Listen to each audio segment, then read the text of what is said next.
So anytime one of us walks through airport security, we are airport security. We are subjected to additional screening. We're set aside. And let me just sort of explain why this matters, right? So many people say that's a small price to pay for our security. The people who say that don't recognize that the price we're paying is not just me standing on the side for 30 seconds and getting an additional screening. The price we're really paying is everybody else who walks through that line is having a stereotype perpetuated that, hey, you should be scared of that woman because she wears a hijab.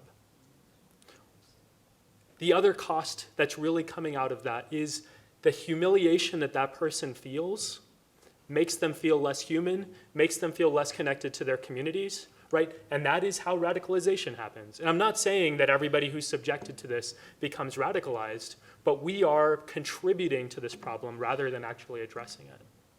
Another simple example. If a Muslim woman wants to play basketball with her hijab, she's not allowed.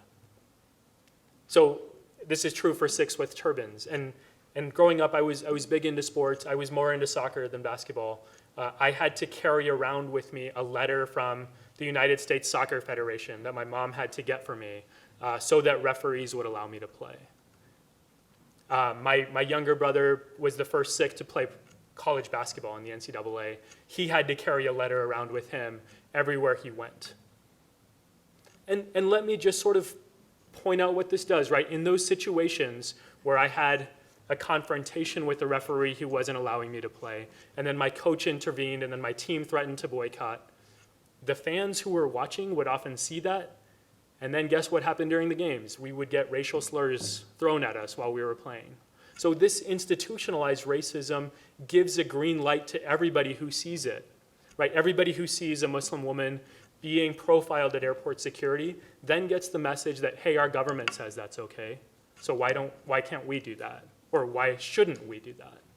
And that's how these messages are being passed down, not just to our communities, but to our kids.